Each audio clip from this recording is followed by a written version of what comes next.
Can you hear me?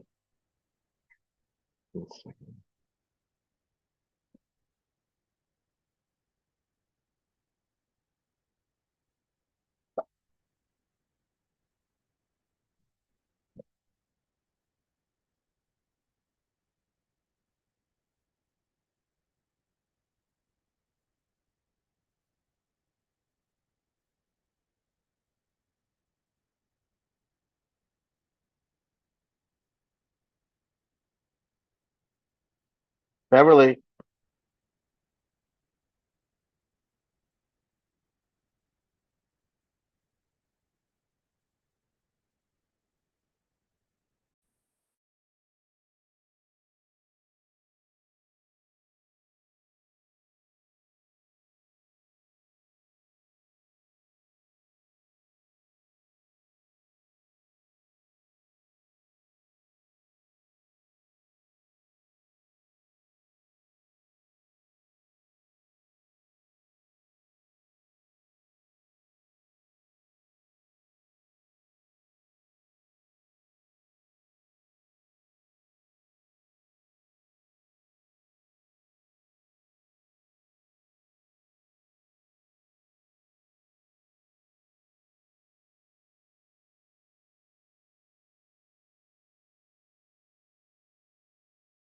hi everyone. We're trying to bring the host up. If you are in the Medes and ancient Persian or Akkadian, you're in the right place.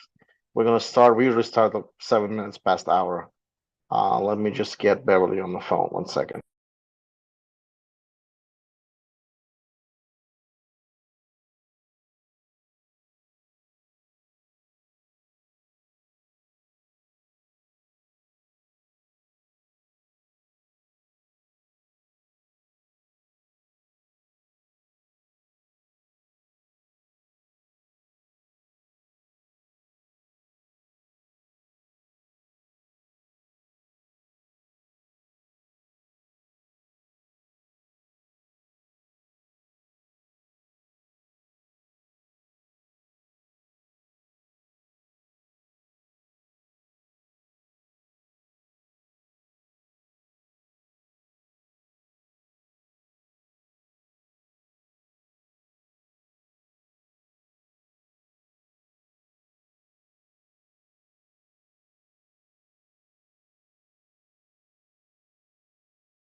Hi everyone. We're gonna start in about 3 minutes.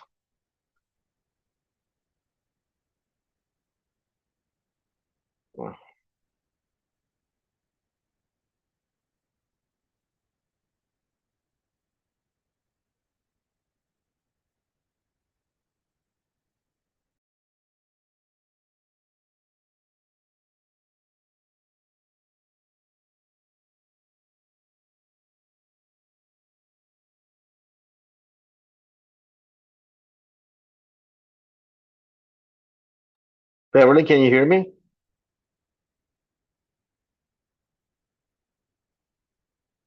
Hello? I'm looking, Yeah. You're here now. I can hear you. Beverly? I just have to get the presentation Okay, started. okay, no problem. I'm just gonna start the conversation before you can go ahead and start presentation. Hi everyone. Today we are on Medes and ancient Archimedean or ancient Persian, as you have it.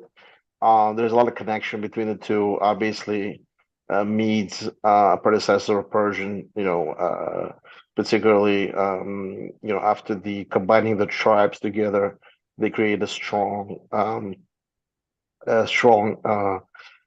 front against the Syrians, Babylonians, and Lydians later on. Cyrus the Great is related to Medes, comedians, and Beverly will go into it. And today's presenter is Beverly.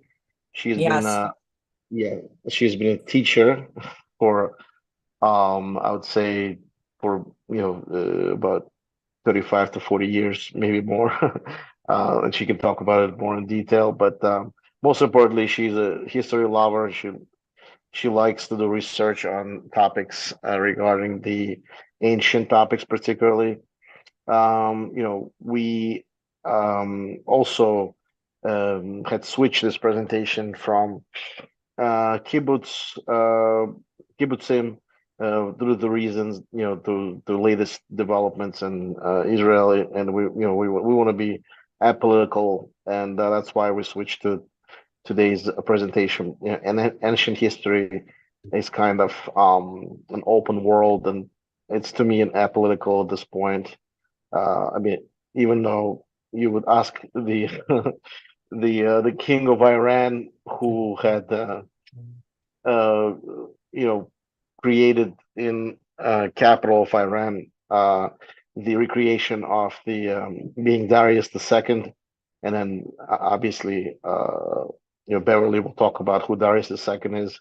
Again, illegitimate, illegitimate, conqueror or usurper, so to speak. But we know him one of the best kings, even so. Without further ado, I want to pass on the baton to Beverly. Go ahead, Beverly. I'm having difficulty sharing the screen with the presentation. Okay, where do you have a presentation? On PowerPoint? We're seeing your Zoom right No, now. it's on Google Slides. Okay, so go back to share. Go back to share. Uh-huh. And you should see Google Slides. So maybe you should go like on the right, or maybe go toward the bottom. You should see Google Slides somewhere there. Or you can pull it up. I don't know if it's pulled up on your screen, and then just do a screen for now. Okay, hang on.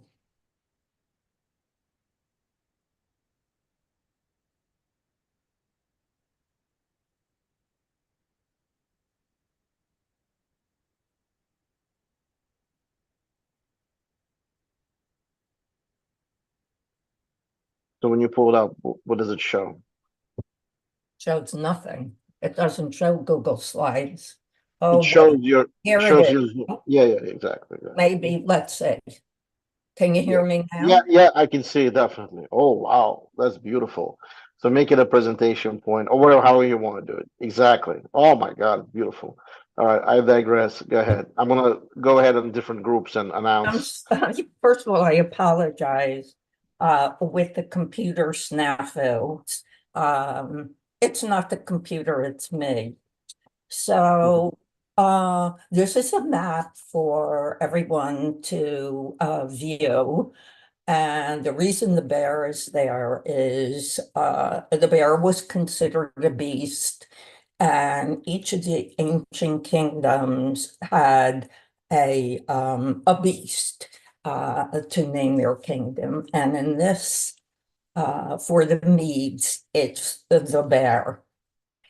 So between the 9th through the 7th century BC, late Bronze Age, migrating groups speaking an Indo-European language made their way into northern Iran. In written cuneiform tablets of this period, it's not clear what name or names these groups called themselves.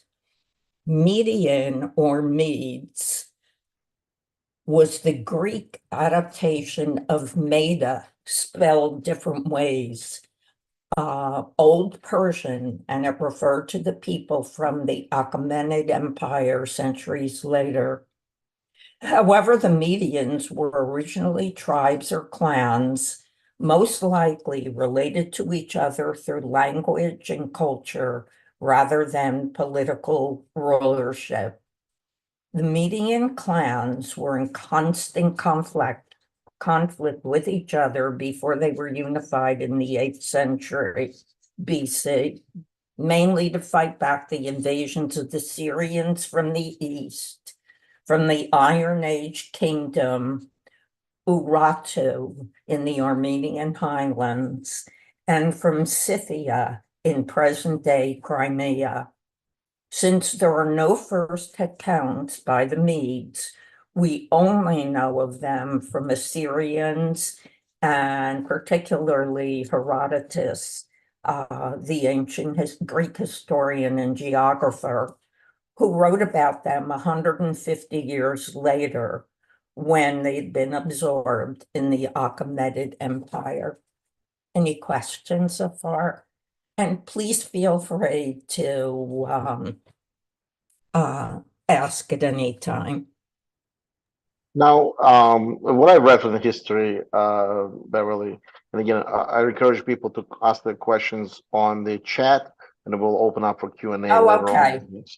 No, but I have a question. So throughout time, you felt like if the Medians were kind of discombobulated tribe, and then later on, the famously Assyrian king had mentioned that those guys are not together, so we can really conquer them really easily, so to speak. And even though it was already Elamite Empire also was going down, but they also were all harassing Medes through this time. So do you think them combining the forces and kind of bringing it all together, like like we see in different nationalities, like let's say Russians during the Kievan Rus, different different countries within Russia, federal fiefdoms, so to speak. They all kind of got together and then defend against Mongols. Do you see something like that happening with Medes as well? Absolutely. Absolutely. So the history of the Medes, and it's interchangeable, Medes or Medians. The Medes were a people of Aryan origin, and Aryan is the name originally given to the people who spoke an archaic Indo-European language. This is an account from the Assyrian king Sharmanes. And you'll see here, well, I'll explain the slides on the bottom afterwards. The first mention of Media appears in the texts of the Assyrian king Sharmanes, who was actually the son of Ashurbanipal, which you can also see on YouTube. Prior to the Persian invasion, by the 6th century BCE, the Medes were able to establish an empire that stretched from Iran, modern-day Republic of Azerbaijan, to Central Asia and Afghanistan. What exactly made a Mede is unclear. Language, religion, or something else entirely. Apart from a few personal names, the language of the Medes is almost entirely unknown. So over here on the king, where's a little, I'm looking for, to the left is a relief sculpture which was done during the Achaemenid Empire, which the Medes were admitted a part of because they were allies of the eventual leader Cyrus the Great, his father and grandfather before him as well. So the center a sculpture or relief is of the time period, but the sculptor is pretty much uncertain. So you can see their adornments around the neck, those little circular curlicues, probably indicated perhaps curly hair. And then, of course, there's a headdress. This is the Zagros Mountains, which were was a mountain range in which the different Median tribes lived.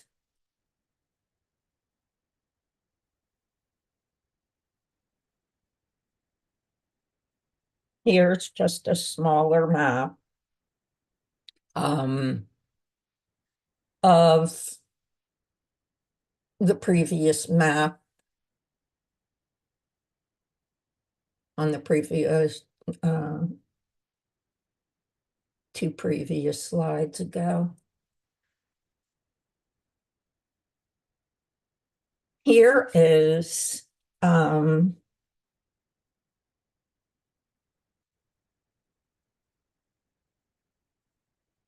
modern Hamadan, Iran, is Ekbatane, the summer home of the elite, particularly from the Achaemenid Empire. I'm going to speak later on about this structure. Again, two Medes dressed as they would have. And I conjecture again, this is later on in Persepolis, which this is now in the Achaemenid era, the kingdom, and these were a gift of a lamb to the king at the time. No Median records of any kind have ever been uncovered. Their spiritual and economic life is purely conjecture, and we only know their story from foreign sources, from the Assyrians, the Babylonians, the Armenians, and the Kurds.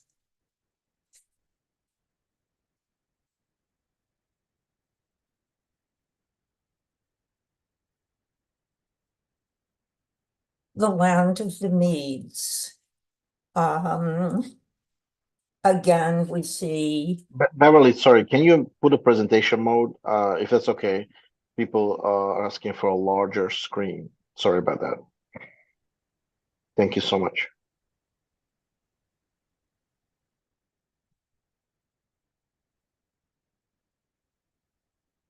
What? This is the land of the Medes, the Zagros Mountains. Again, we see Aktabane in what is now Karamensha province in western Iran. It's situated on the ancient caravan route between the Mediterranean Sea and Central Asia. This was the word Ektabanya is place of gathering, and it was the first capital of the Median Empire. Later on, I'm going to read from Herodotus as how he describes this place.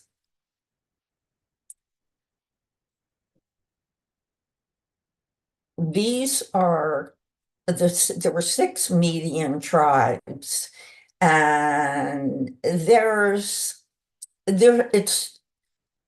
not truly understood who the Medians exactly were. There appears to be a definitive link between the tribal names of the Scythians, who were from what is now modern southern Russia and western Kazakhstan. So the first one, from a Persian word meaning not indigenous or not originally from Iran. The group who lived in the mountains, and this probably was the Zagros Mountains. The third is just the name of a tribe, and these are recreated images of obviously a male and a female. Then there was a tribe from the word Arya, which means noble, and the word Zantu, which means tribe or clan. There was also a group who lived along the Black Sea, and this group was the Budi, or Buddha was of the tribe of Buddha, the Saka, Eastern Scythic. Saka was the Eastern Scythian form of the name.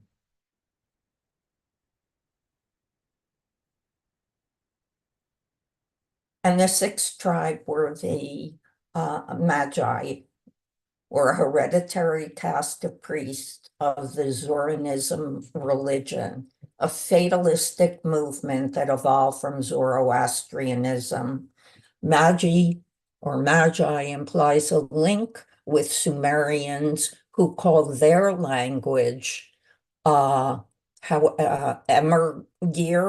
which means native tongue, and over time simplified to Magi, or Magi. Hungarian tradition traces pre-European Magyar Hungarian ancestry back to the Magi. Over time, the Sumerian-influenced religion of the Magi was suppressed in favor of a purely Iranian form of Zoroastrianism, which itself evolved from its dualistic beginnings into the monotheistic faith we know today as Parsi, which is mostly practiced in India.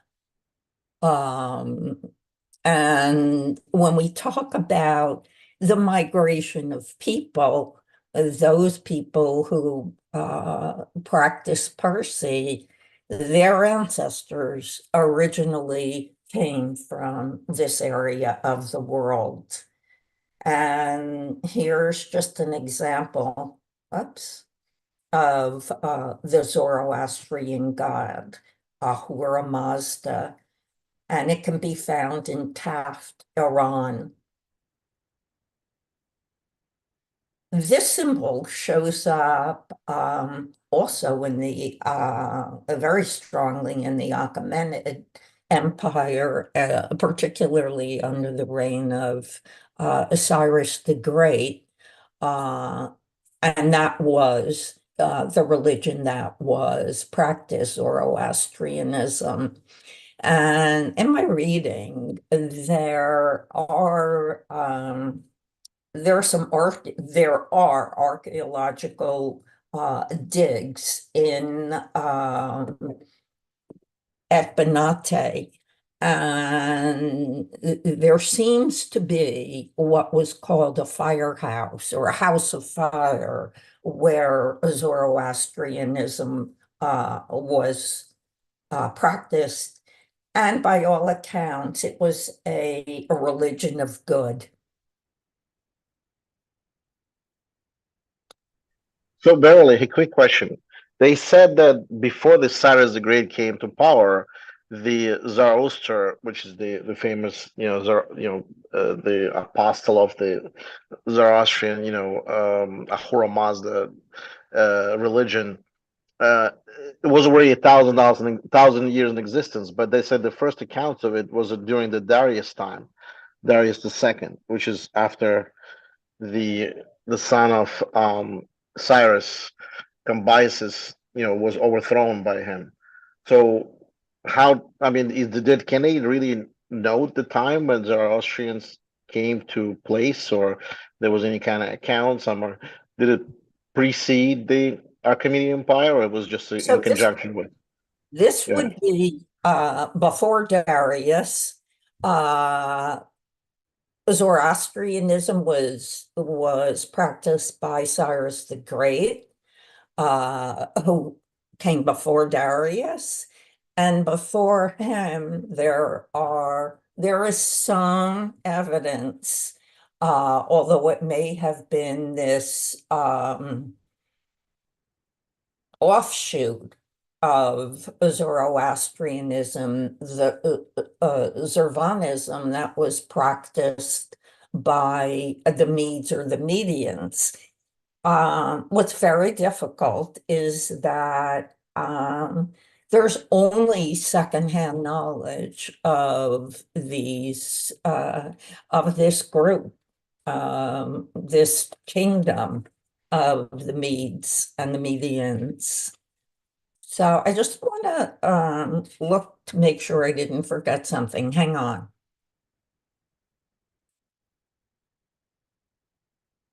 Oh, just that this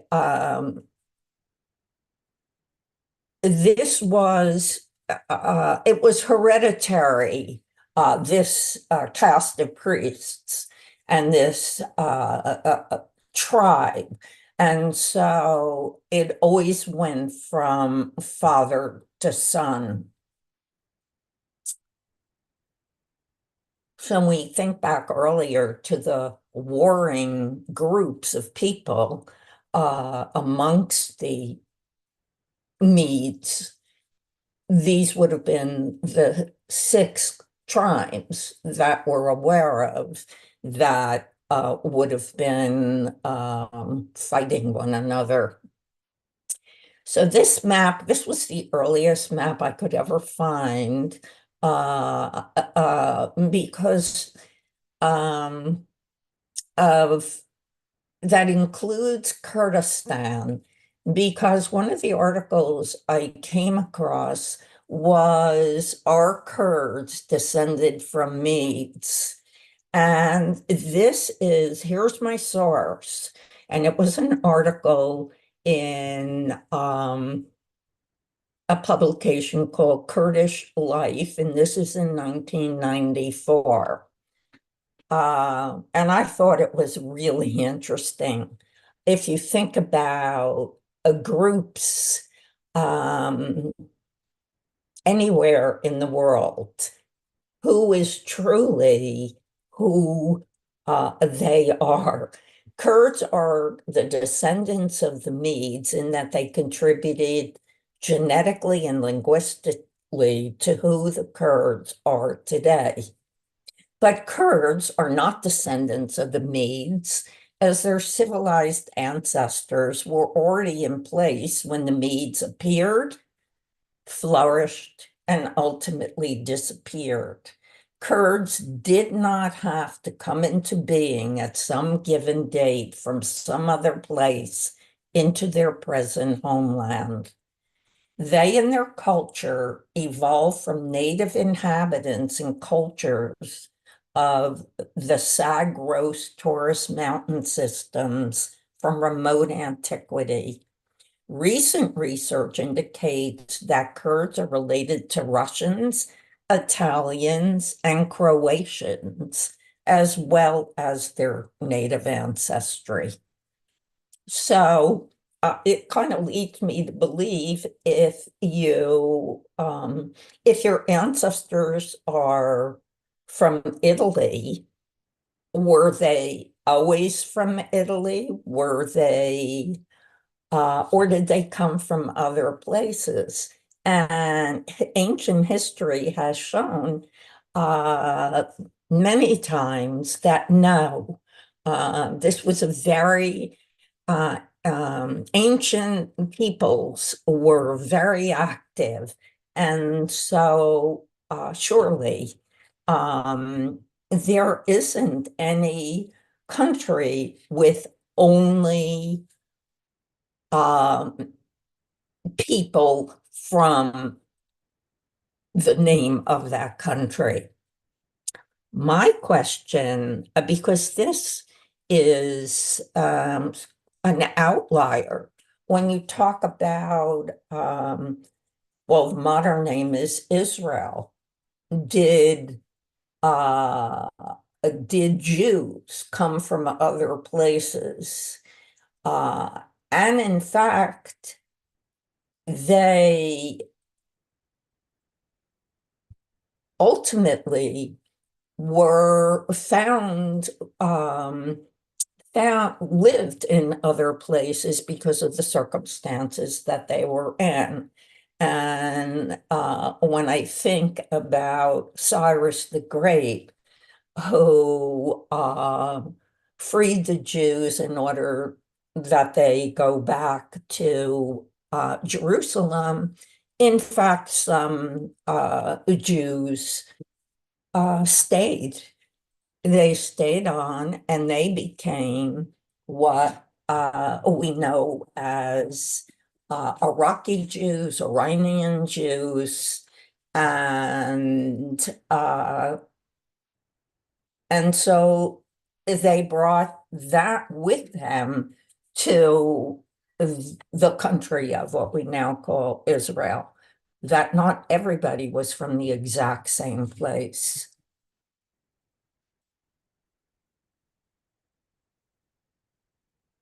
Well, just to add to it, Beverly, so there was a Babylonian Jews that basically was extradited after the Assyrian conquest, and then most of them didn't return. And like, for example, the Mountain Jews, the Bukharian Jews, the Persian Jews are considered to be the first descendants after the first temple destruction happened. So Right. Babylonian Jews, some of them stayed, and some of them made their way inroads back to Central Asia, and some of them decided to come back to Israel, very small aliyah, and that's how the so to speak, after the destruction of Second Temple, that's how the synagogues came to be. I mean, they're just basically the gatherings for uh, kahonim, or the priestly class, to discuss the Torah, Bible, so to speak. So that's why like for example, Bukharian Mountain Jews and Persian Jews never saw a day of life of Second Temple rebuilt by Herod the Great. And we only saw the destruction of First Temple by Nebuchadnezzar. That's just an addition.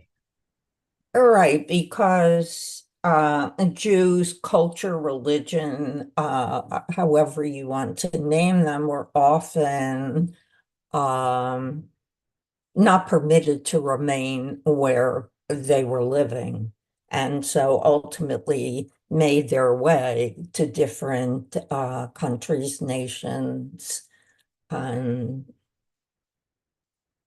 very disparate places. Oops. Sorry.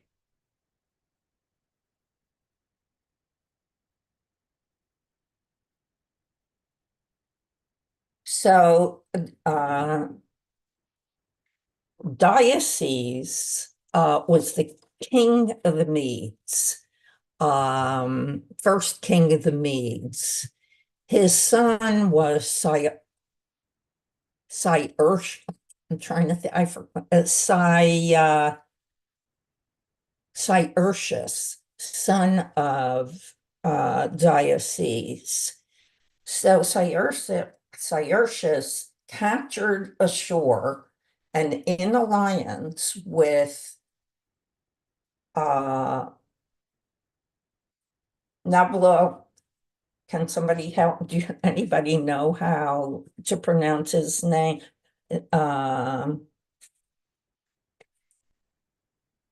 it's not So going it's like Xerxes, just Cyaxis, and then the other one is diarchus. yeah, and Diosis. By the way, this is Greek names that were given to them. The original names were completely different sounding from ancient Right. Persian. So that's absolutely true. Many of the names, although they may have been Persian or Old Persian, were changed into Greek names. So that's why it's often difficult to know who was naming them and what were their original names.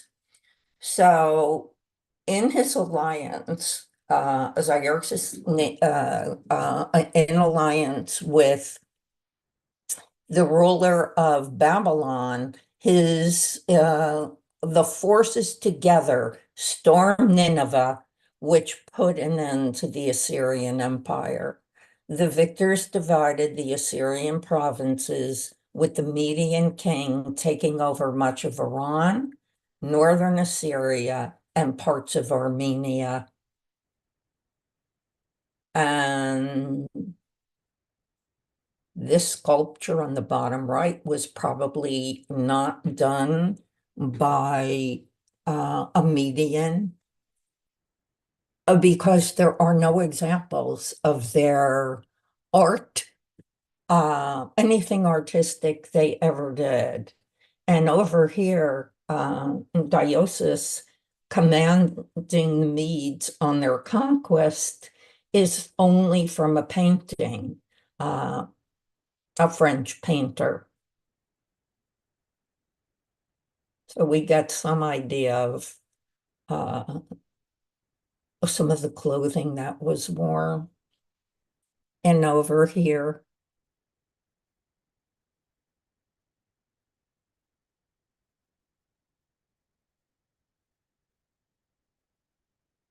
just want to see if I have anything. Okay, although Herodotus credits Diosis with creating the kingdom of Medes and founding its capital city, it was probably Xerxes, his grandson, who succeeded in uniting the many Iranian-speaking tribes. And so now you have a real civilization, the Medes. The tribes are now no longer fighting, and they're working together as a unified place.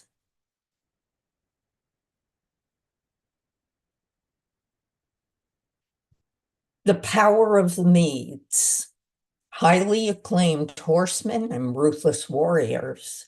The Median Empire became a mighty power in 612 BCE following the downfall of the Neo-Assyrian Empire. In 548, when the last king of the Medians, Astyages, again in Greek, that's his Greek name, was defeated by the Persian king Anshan, Cyrus II the Great, the Medians were already renowned as members of a formidable military force, and most ancient writers referred to the Persians as the Medes for centuries after their full absorption into the Achaemenid Empire.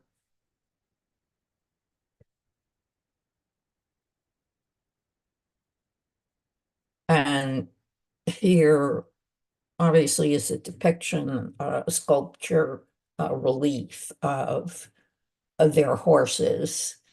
And it almost looks like the horse's tail was braided or adorned in some way, and that they're wearing headdresses as well.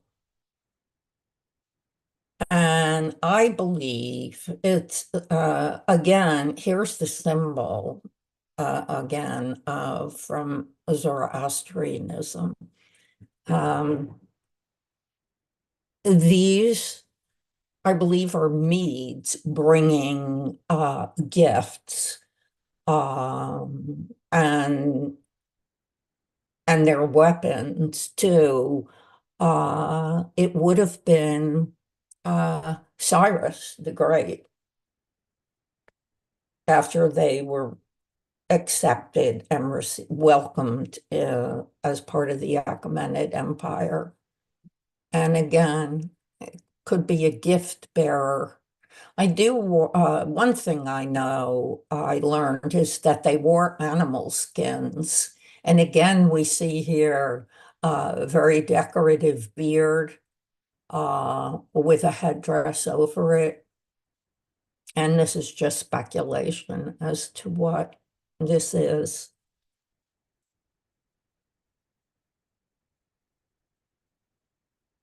Let me just see. I have some notes. Nope. We can go to the next slide, Joe.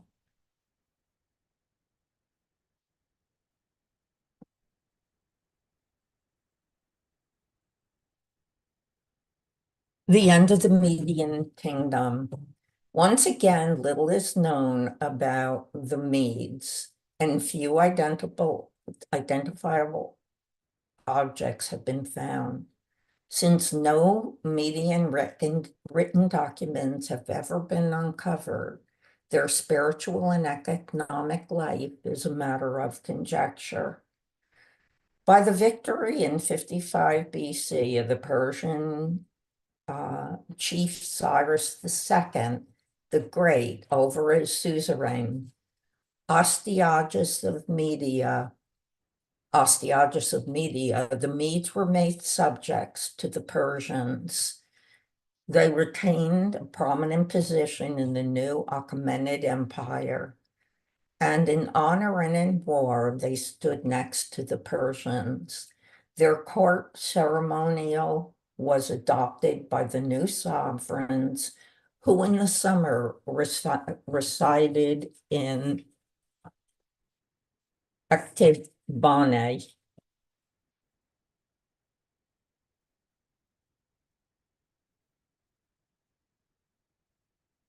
And here's an excavation. There have been excavations going on in what was once Active-Bane for 37 years. The big issue is that it's under the modern city of Hamadan in Iran, and so it's been very slow work.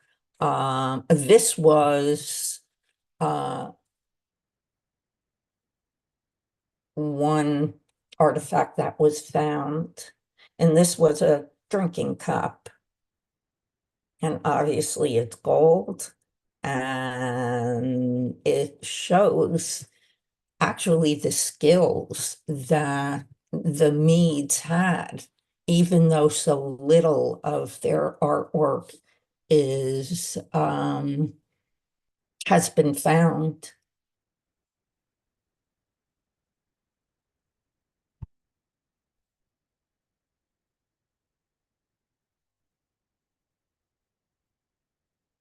And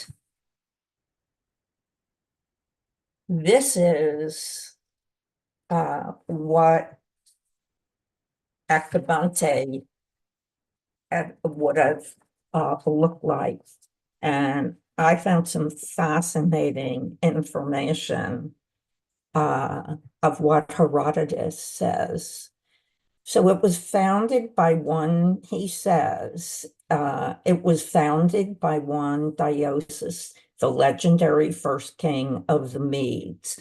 And Herodotus writes, Dionysus, I'm only going to read part of this.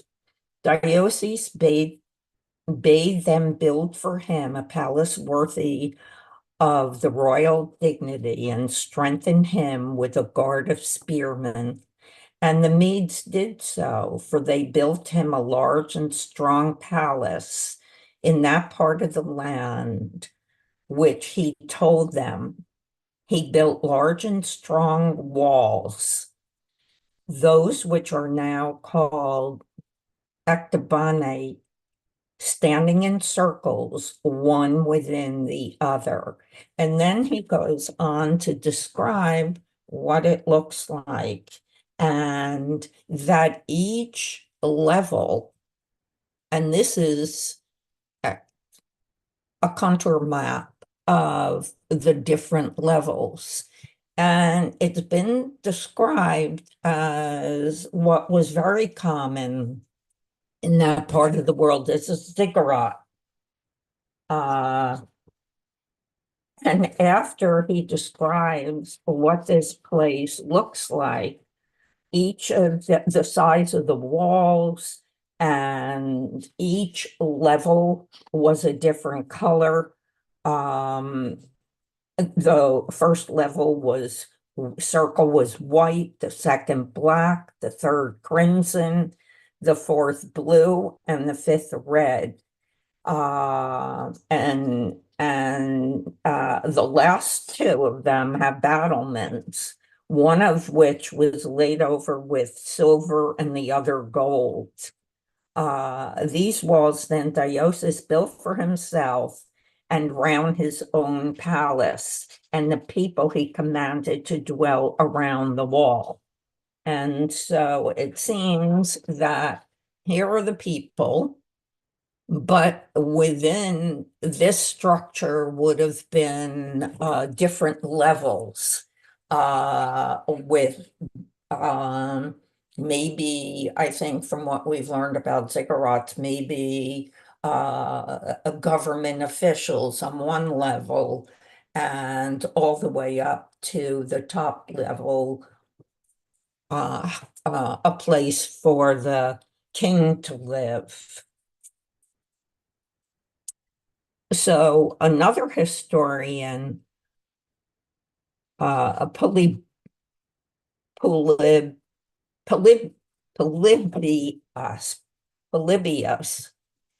tells that the builders used cedar and cypress, which was covered with silver and gold. The roof tiles, columns, and ceilings were plated with silver and gold. However, with the invasion of the Macedonian king Alexander the Great, the palace was stripped of its precious metals and eventually fell to ruins, which is where it is now. Though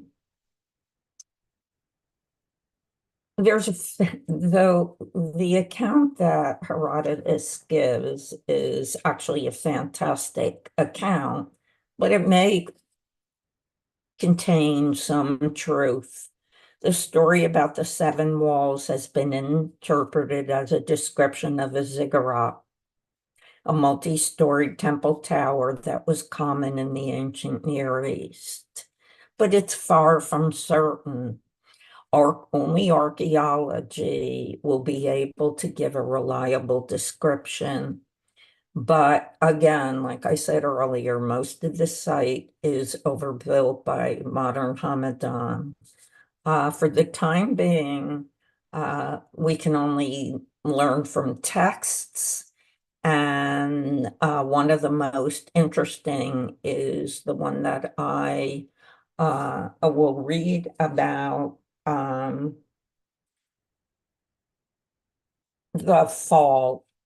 downfall of the last Median king. Whoops.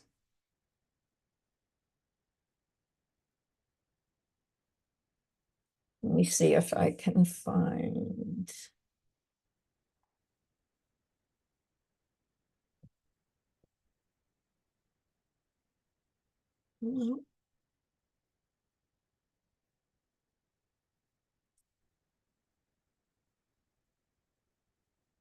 There's a cuneiform And on it, it says, wait, let me go back. It's slide 4.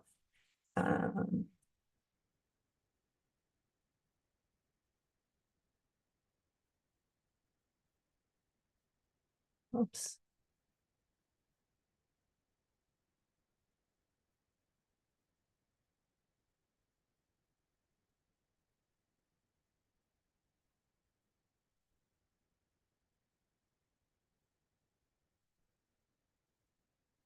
The country of Ekbatana, a cuneiform tablet says, where we would have expected the word city, cuneiform texts are very complex.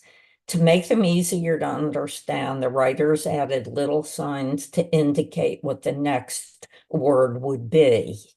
And so Ekbatana was actually referred to as a city, and not in fact what it was, which was a place of gathering.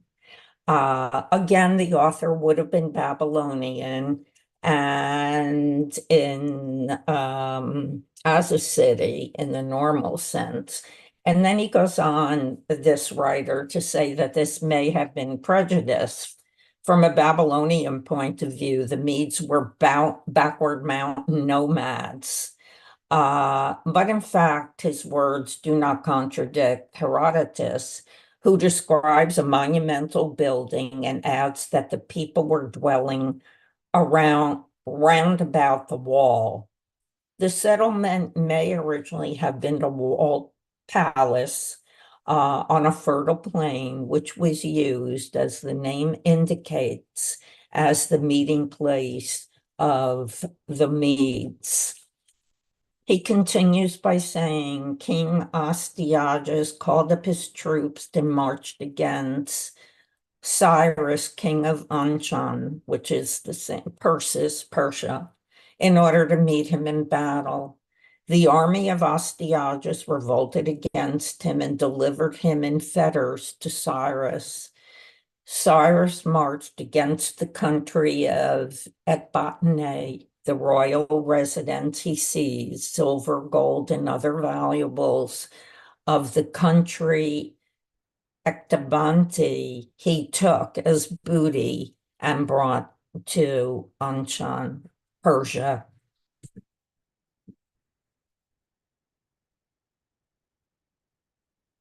To the king, to Cyrus the Great.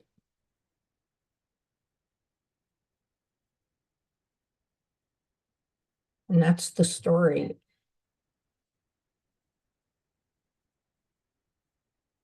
Of the Medes.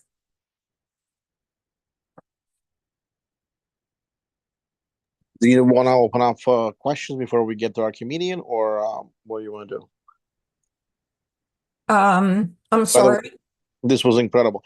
Do you want to open up for questions for Medes, or before we get to our comedian, or what do you want to do? Questions are fine. I just wanted to say that I hope we can continue. I had, and I didn't know, as I see now, it could have been part of it. But I was also going to continue with the life and legacy of Cyrus the Great. Only to everyone participating, it was very challenging to find information about this civilization. And they were probably the last civilization before the great Cyrus and modern, quote unquote, more modern people, after this would have been, after the birth of Christ, and the emergence of more civilizations. So this may have been the last of these very ancient civilizations. Sure, questions are welcome. So Lee's saying, amazing presentation. Any presentation you might give in the future, believe me, I'll try to be there. Your hard work and scholarship inspires. Already learned more about this. So that compliment to you. So I guess are you gonna continue with Cyrus, or you wanna just stop? Well, let me just show you. It's not complete and not the way I like. It's not as complete as I would like. So Probably in the following, but I wanna open up for questions, I guess. yeah, so why don't we do that? Because with did we look at this, the end of the Median Kingdom? We did. Okay. No. Okay, well, let me unmute everybody, and then I see already a hand raised. Let me unmute Dave. Dave. Unmute Dave. Dave Tacoma. Dave, go ahead with your question. Hi, Dave. Dave.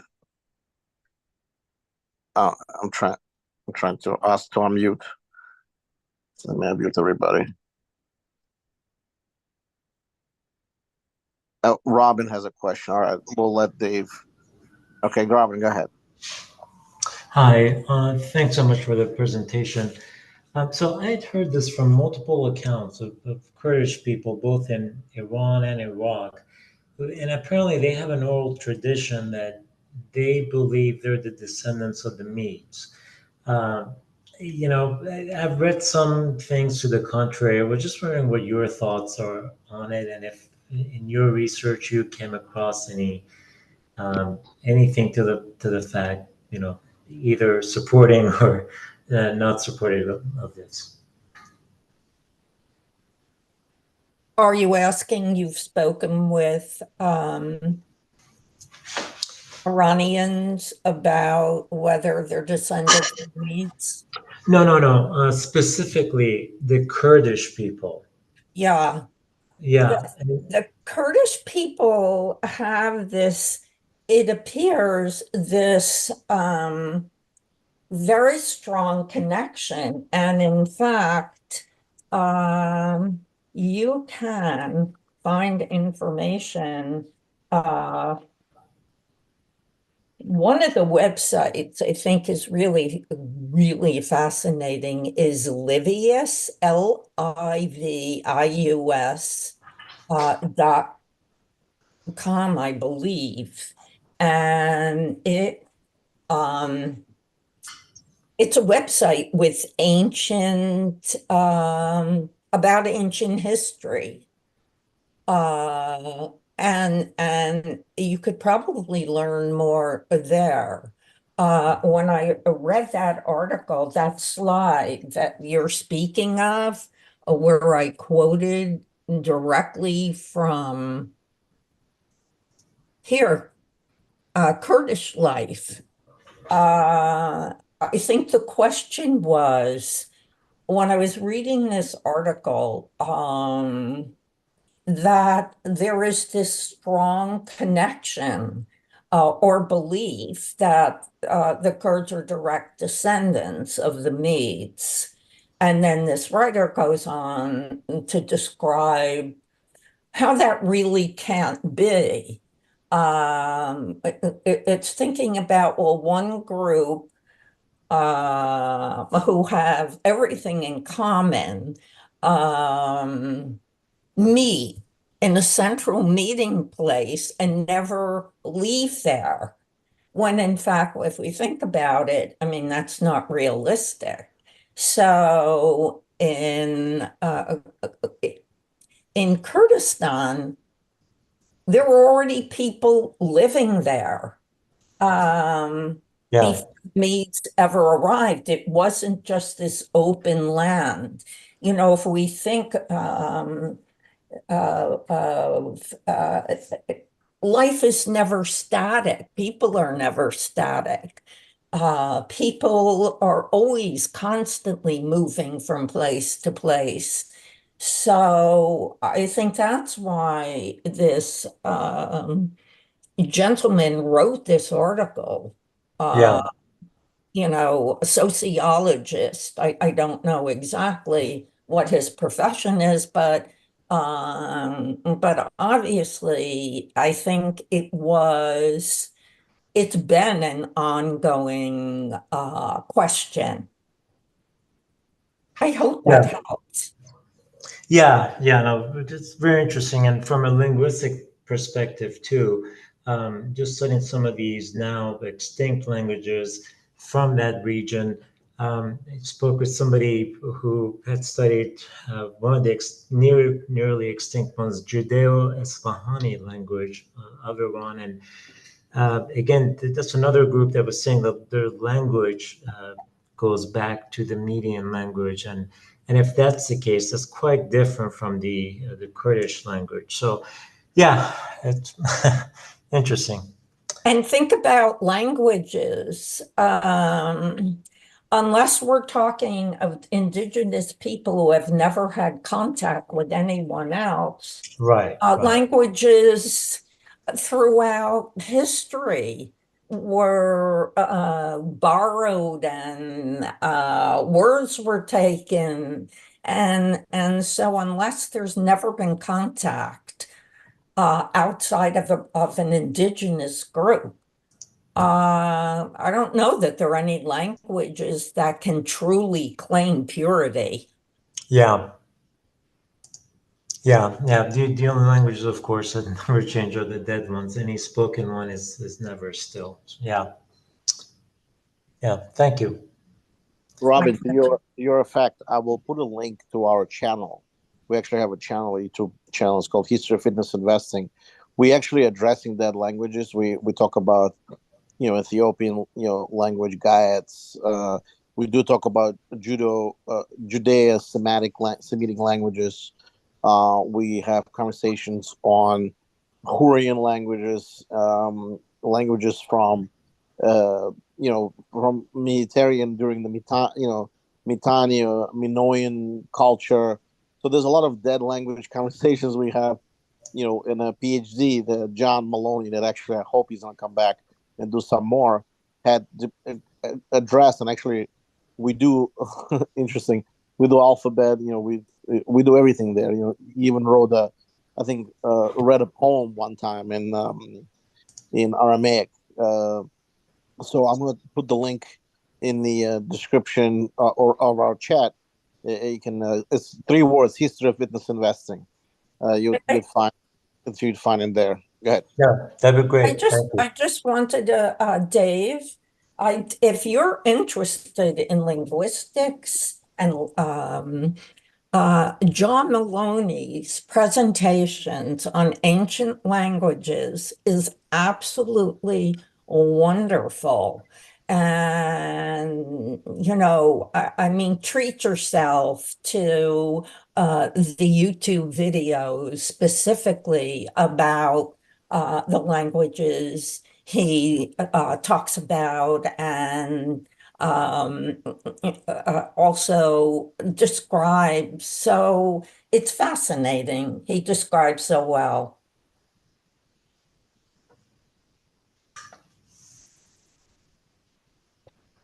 Okay, let's see who's next. Dave still has his hands up. Robin just been. Anybody else wants to say anything?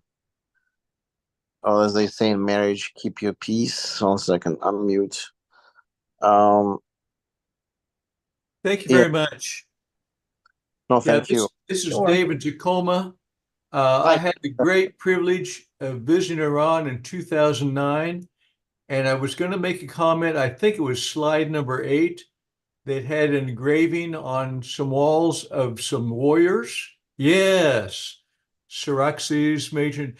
It looks like what I saw in Persepolis. I visited Iran in 2009 and was in Tehran, Isfahan, and Shiraz is where Persepolis is located. which I think they said is about 5,000 years old. I may have mistaken, but I had a very interesting experience. They had these type of etchings or sculptures on the side of this temple, and there'd been a mound of earth against this lower level of the temple, and a year or two, someone had moved the dirt away, and it was like it was just a brand new sculpture. It was perfectly beautiful and like it had just been done a year or two ago, because the rest of it was oxidized and just like this is weathered over the years. It was amazing. There was a small part there. And I remember, I won't give you the whole lecture, but I think they said there were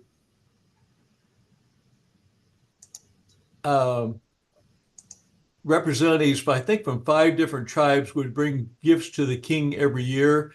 And that was some of the sculptures were supposedly some of the tribal leaders bearing their gifts. But it's a fascinating country. Really. Oh, you were so lucky to go there. Just by the reading I've done. Oh, what an amazing civilization.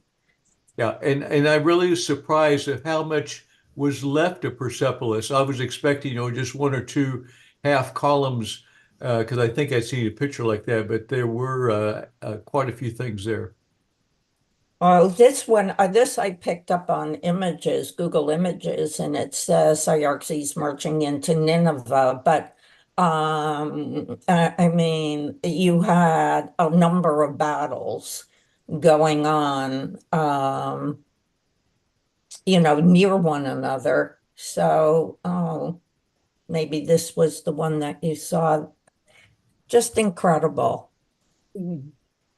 I in my reading, let me see if I can get back to that slide. Here, Ekbatane, the head of the archaeological team at this site refers to it as a riddle wrapped in mystery as to what exactly it was and what it looked like, and actually who really built it and who really lived there. And they've been digging for the past 22 years straight. And as you can see, there's a lot to do. Here's just part of it. And there are miles and miles of, you can see, sites set up. Oh, here it is. This is a slide I was looking for. So here's the dig. This is the chronicle of that I was reading to you about what the structure at Ekbatane looked like. It's written on, obviously, this cuneiform stone tablet, coins that were probably from the Median kingdom, empire. And here's again a view of the slide that I think I showed in the beginning. Let's see, I'm almost sure. Here. Maybe I just skipped here. Here it is again. Whoops. Yeah, it wound up in the wrong place. Here's again the bull's head. And of course, this one is carved, is sculptured, is a sculpture in stone. This has terrible resolution. but this is all of this site. The image was so small, and when I enlarged it, this was all I could get. Images are really challenging because a lot of them are from companies that do just this, Getty Images, publishers of this Alame, and they all have, they're all copyrighted. So I don't like to touch any of them, and I don't. But there's some wonderful images. But at any rate, this is what I came up with for, this site, the archaeological site.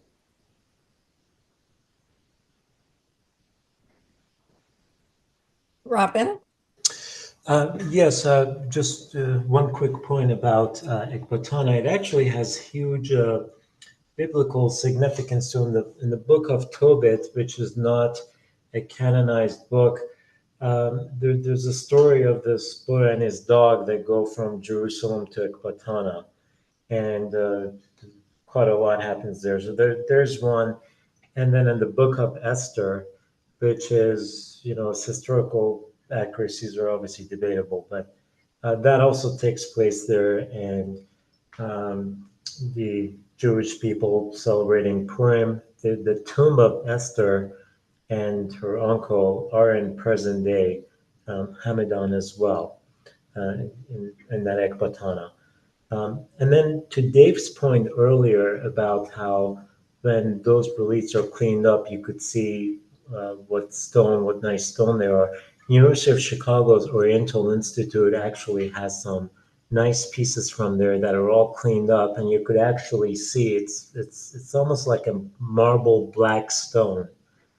And the British Museum has some of those on display as well. And my understanding is that Persepolis was built over 80 years, and it had been instructed to be done with all stones. So just a few tidbits on the phone I wanted to share. Oh, I'm definitely going to look at the University of Chicago website for what you're talking about. And this was interesting. While I was doing research, there were many, many, many, many Bible websites, and the places that we talked about today are mentioned in the Bible. Yeah. As having been seen. Well, the interesting fact is many of the stories that are in the Bible, when Cyrus, conquers the Babylon, he says, I freed this people, I gave them land, and then you look at the Bible, it's almost like word for word. What about the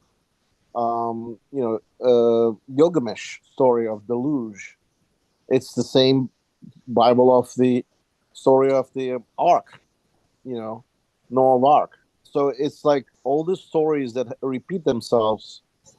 But this was talking about thousands of years ago, while the Bible is a sporadic of several stories that put together. But they've been put together before, the stories.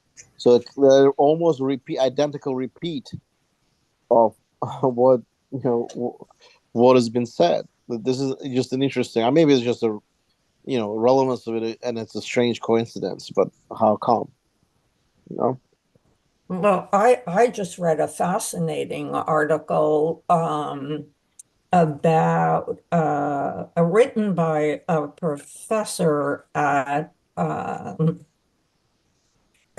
Emory University, whose hypothesis is that the Bible was written to keep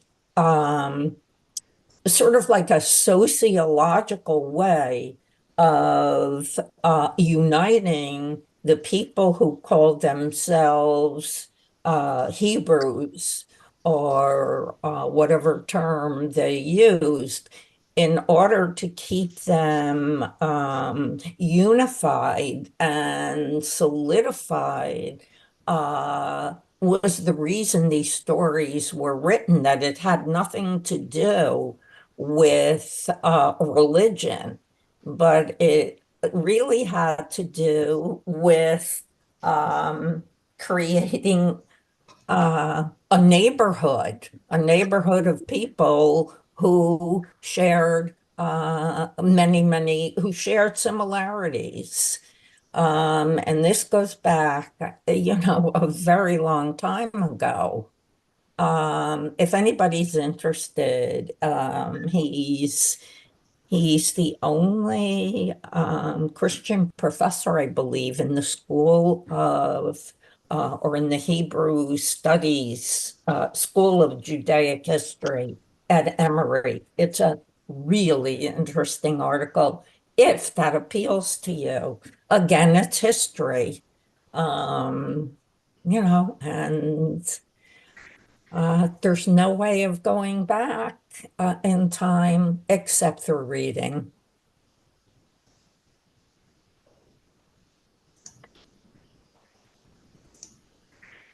All right, Beverly, so you let us know when you want to do our Comedian Empire. It would be interesting to see the progression into Cyrus.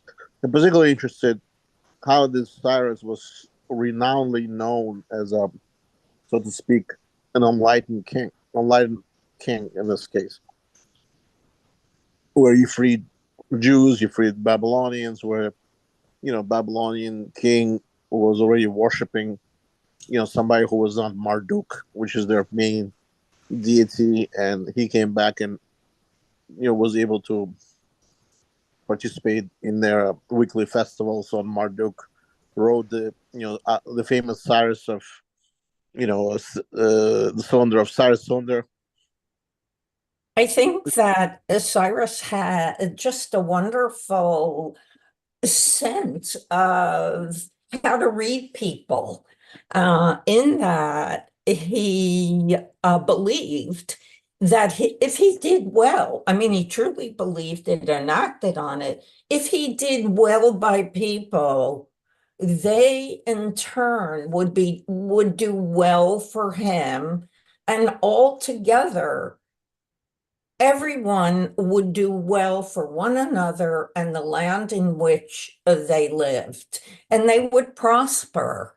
It was such a different view from war and power as a way of living. And instead, by him being generous, the people he ruled would be generous to their state and to him. Absolutely true. In fact, his son Cambyses, when he entered Egypt, he was complete opposite of Cyrus the Great. He actually is known by Egyptians as a conqueror and usurper, and they didn't like him that much. I mean, not that they liked any conquerors, but they didn't really mind when Alexander the Great came and built him. I don't know how many cities that were named Alexander. I think at one point there was, throughout the Alexander Empire, there was probably 40 cities were named Alexander, Alexandria, whatever it is.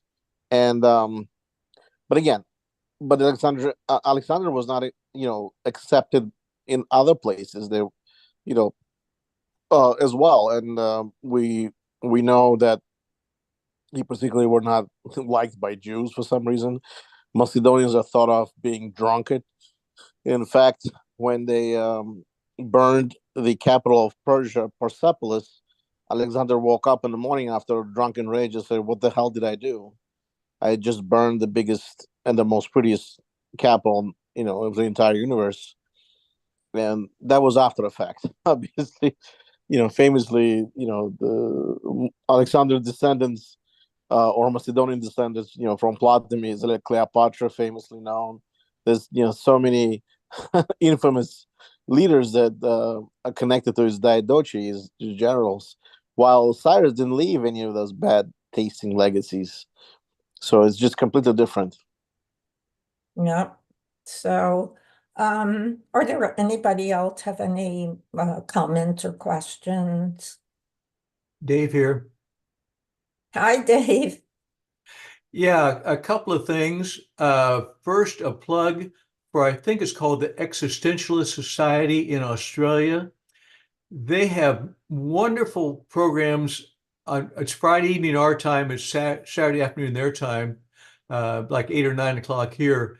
And they did a program recently about Zoroastrianism, and they were showing some phrases that went directly from the Zoroastrian writings into the Bible. So definitely an influence there. And the other interesting thing that they quoted, I think it was a different program, that they were claiming that the book of Isaiah was written before Genesis, that they weren't written in the order that we installed them in the Bible. And I'm not sure exactly what the reasoning was behind that, but this group has had a lot of programs about the early faith, early Christianity, and they'd mentioned the Medes and all these folks. And actually, it was interesting. They also talked about another group that I think started about 30 AD, but because Zoroastrian actually has two gods, a good God and a bad God, that this early Christian faith actually paralleled that with two gods, a good God and a bad God. And then I think if 3 or 4 centuries later, they decided they should strict these scriptures and this entirely belief system because Christianity was based on only one God. So it was really interesting. And I thought because there have been Muslim scholars that I think have records of the early Christian church, to see if anyone has a written record of this early testament, because I was thinking it might actually have some details of Jesus's life that isn't in the 4 Gospels. But anyway, these Friday evening sessions are just fascinating. But I've enjoyed your talk tonight, Beverly. It was very good. Thank you. Could you write down, include in the chat, the name of the website you just recommended? Well, yeah, I would. I'll do this for the Seattle Analytic Society. I think I can do a cut and paste to put that in. Sure. Oh, okay. Or Zach will. Yeah, I'm not sure if I can find the analytical. Okay, no. I'll try though. Oh, well, nothing is ever linear, or very few things. Certainly history is not linear. And so, especially, if you're interested, I mean the plural you, in ancient history,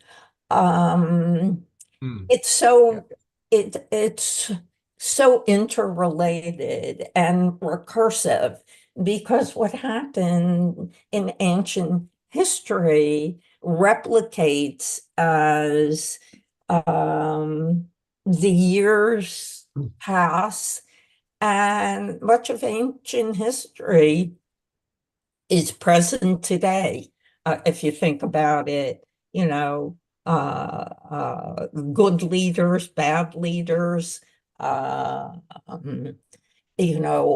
of the effects of climate and weather on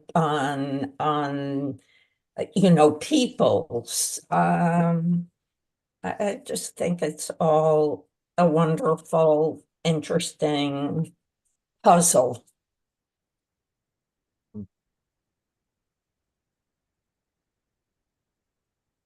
So I hope, Zach, that I can continue on with Cyrus if he isn't claimed, and you can even go further. You can go to Cambyses, you can go to Darius if it's not enough material. I mean, there's probably going to be plenty enough material, I'm sure. But there's a lot of things with Cyrus is very hearsay.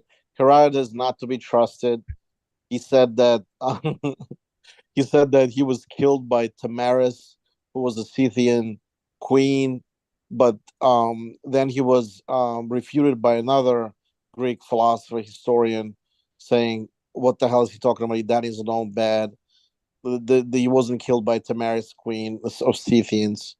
So Herodotus is such sometimes made up things. Like he said that he could still taste garlic of the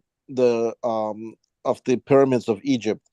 But the first pyramids were built in old kingdom where there's a mammoth in Siberia was still walking, those big elephants were still walking in Siberia. So I don't know what he was talking about. It was $3,000 years later that Herodotus visited pyramids, and he was saying he could still feel the taste of the workers that worked there. That's impossible. So he made up things quite a lot. He was very imaginative. Yes. Yeah, so when people mention Herodotus, they the historians just irk. He was not to be trusted. He did travel extensively though.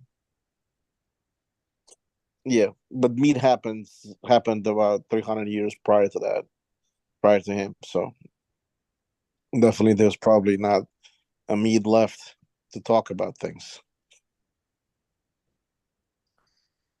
So if there's no more questions, please let me know. Oh, Lee says, hence the nickname, the father of lies. Herodotus is called the father of lies. All right. Well, if no more questions, yes. Beverly, you let me know. This was incredible. When you want to do the Cyrus the Great, we can probably stop on a lot of philosophical points of Cyrus Cylinder because it's so relative, and then we can we can go ahead. By the way, guys, you can visit our Thursday meetings. History only ancient. We talk about China, history of China. We went back to the first emperor. Right now, we're following the trajectory, and at some point we'll get to the modern China and Korea and in India and all the South Pacific and Vietnam. So you thoroughly enjoy. It's actually is headed by our friend Richard, and Beverly knows Richard. He's an incredible presenter. And then we can, it's on Thursdays at 7 p.m. every Thursday. And then we'll also have a continuation with Jane on powerful women. And then she's going to be talking about the Scythian queen of India. There was a queen, believe it or not, that was related to Medes. There was a queen of India in 1200s. She was a Muslim queen, obviously, and she ruled the whole India. So, without further ado, I'll let everybody go and have a nice rest of the weekend. Thank you. Bye, Thank you, everyone. Thank you. Thank you. Thank you all. Thank you. Bye, guys. Thank you.